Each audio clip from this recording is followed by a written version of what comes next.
जय माता रानी दोस्तों, आपके अपने चैनल में आपका बहुत बहुत स्वागत है।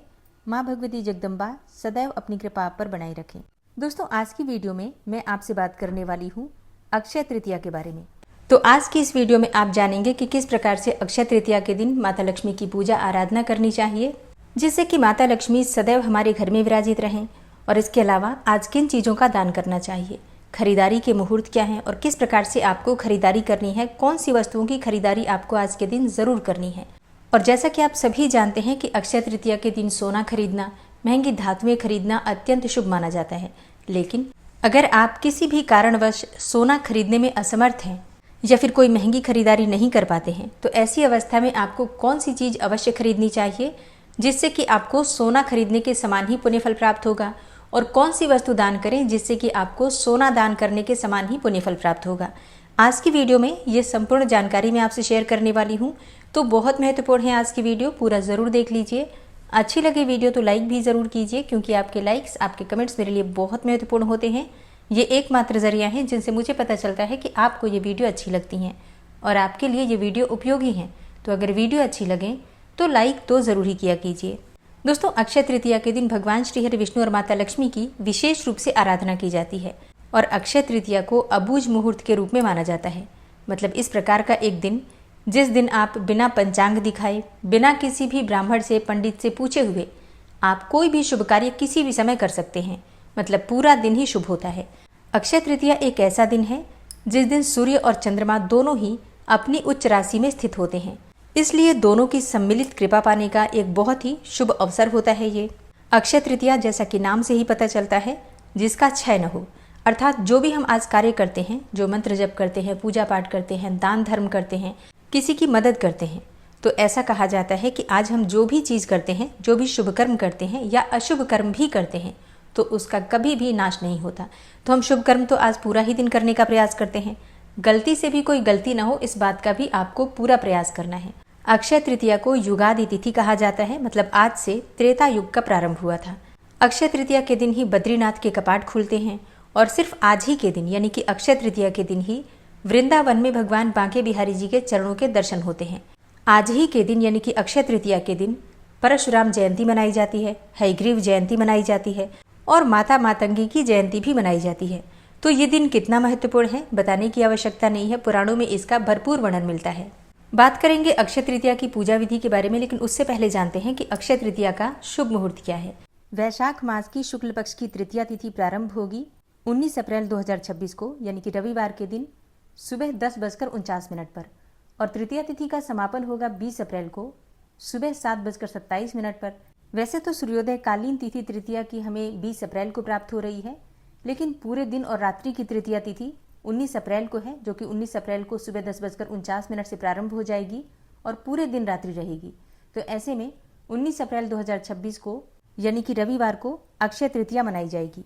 19 अप्रैल को सूर्योदय काल का समय है सुबह 5:52 पर और सूर्यास्त का समय है शाम को 6:49 पर।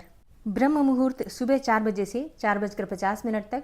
और बात करें अभिजीत मुहूर्त की, तो सुबह 11:54 से दोपहर 12:47 तक ये समय अभिजीत मुहूर्त का है। कोई भी शुभ कार्य आप अभिजीत मुहूर्त में कर सकते हैं। राहु काल शाम को 5:52 से शाम को 6:48 तक रहेगा और राहु काल में कोई भी शुभ कार्य प्रारंभ नहीं करना चाहिए, लेकिन अगर आप पहले से कर रहे हैं तो उस कार्य को कर सकते हैं। 19 अप्रैल को अक्षय तृतीया के दिन एक बहुत ही शुभ संयोग आपको प्राप्त होगा, त्रिपुष्कर योग का, जो कि सुबह 7:10 से प्रारंभ हो रहा है और इसका समापन होगा सुबह 10:49 तक। तो सुबह 7:10 से 10:49 तक त्रिपुष्कर योग है। और शास्त्रों के अनुसार त्रिपुष्कर योग में जो भी कार्य किया जाता है, चाहे फिर आप कोई खरीदारी करते हैं, पूजा पाठ करते हैं, मंत्र जप इत्यादि करते हैं, दान धर्म करते हैं, तो उसका फल आपको 3 गुना होकर प्राप्त होता है। तो बहुत ही शुभ योग है, इसका भी आप लाभ उठा सकते हैं। अब बात करें अक्षय तृतीया पर पूजा के शुभ मुहूर्त के बारे में, तो देखिए इस दिन माता लक्ष्मी की, भगवान श्री हरि विष्णु की और भगवान शिव और माता पार्वती की पूजा की जाती है। और वैसे तो अक्षय तृतीया है, अबूझ मुहूर्त है, आप पूरे दिन में कभी भी पूजा पाठ इत्यादि कर सकते हैं, दान धर्म कर सकते हैं, लेकिन फिर भी कुछ विशेष मुहूर्त भी होते हैं जिनमें हम पूजा करते हैं। तो अक्षय तृतीया पर पूजा करने का जो सबसे शुभ मुहूर्त है सुबह 10:49 से दोपहर 12:20 तक रहेगा। इस अवधि में माता लक्ष्मी की पूजा आप कर सकते हैं।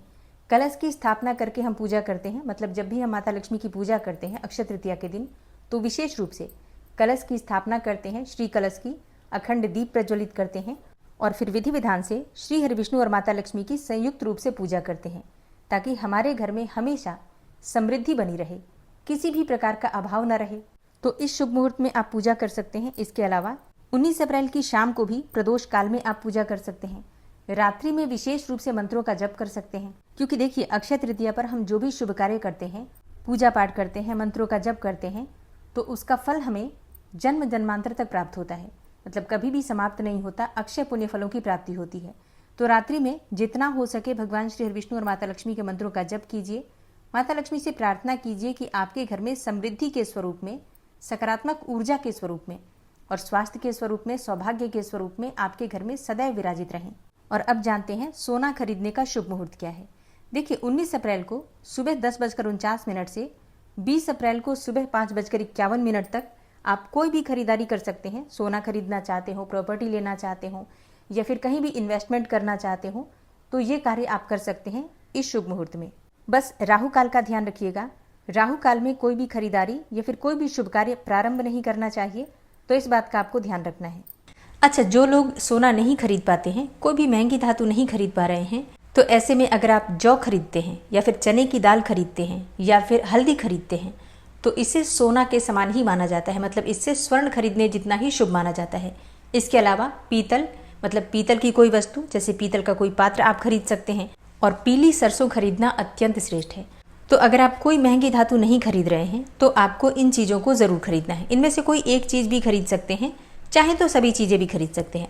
अच्छा, जो लोग सोना खरीद रहे हैं उन्हें भी आवश्यक है कि वो जौ अवश्य खरीदें, चने की दाल अवश्य खरीदें, पीली सरसों ज़रूर खरीदें, ठीक है। तो ऐसा नहीं है कि अगर आप सोना खरीद लेते हैं तो बाकी की चीज़ें आपको नहीं खरीदनी है। कम से कम पीली सरसों और चने की दाल और जौ तो आपको ज़रूर लेना है।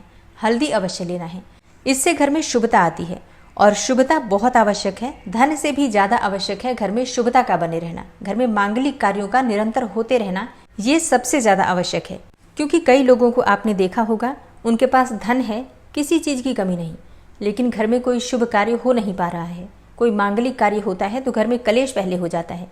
तो इस प्रकार की स्थिति से बचने के लिए शुभ वस्तुएं अवश्य खरीदनी है। अब बात करें कि आपको दान क्या करना है, क्योंकि देखिए जब हम अक्षय तृतीया की बात करते हैं तो सबसे ज़्यादा आवश्यक है दान करना। आप कुछ खरीदें या ना खरीदें, चाहे छोटी सी कोई चीज़ें खरीद लीजिए, लेकिन दान अवश्य कीजिए। दान किन चीज़ों का करें, तो देखिए कहा जाता है कि आज के दिन आपको स्वर्ण दान करना चाहिए, भूमि दान करना चाहिए, अपने सामर्थ्य के अनुसार चीज़ों का दान करना चाहिए। अब देखिए सब लोग स्वर्ण दान तो नहीं कर पाते हैं, मान लीजिए जैसे तैसे जोड़कर कोई खरीद भी ले तो उसे दान नहीं कर पाता है, ठीक है।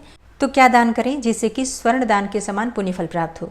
तो देखिए वैसे तो सामर्थ्य और शक्ति के अनुसार आप किसी भी वस्तु का दान कर सकते हैं, लेकिन आज के दिन जल दान करना, मतलब अगर आप चाहें तो पानी वैसे भी दान कर सकते हैं, कुछ जीवों को पानी पिला सकते हैं।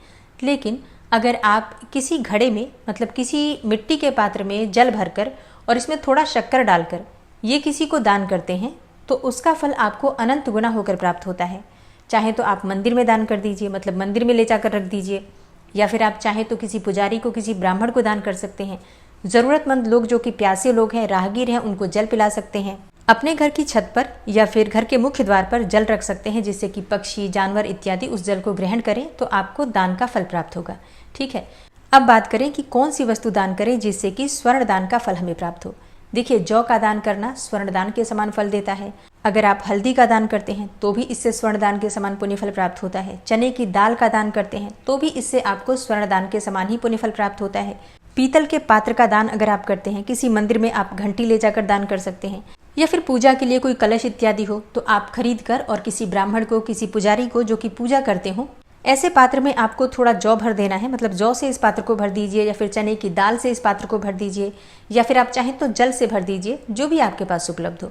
और दक्षिणा के साथ किसी भी पुजारी को, किसी ब्राह्मण को दान करते हैं जो कि पूजा पाठ करते हो, ऐसे व्यक्ति को दान करते हैं तो आपको स्वर्ण दान के समान या फिर उससे भी कहीं ज़्यादा पुण्यफल प्राप्त होता है। तो चैनल से जुड़े रहिए ताकि सभी जानकारी आपको सही समय पर प्राप्त हो। मिलती हूँ मैं आपसे अगली वीडियो में, तब तक के लिए जय श्री राधे।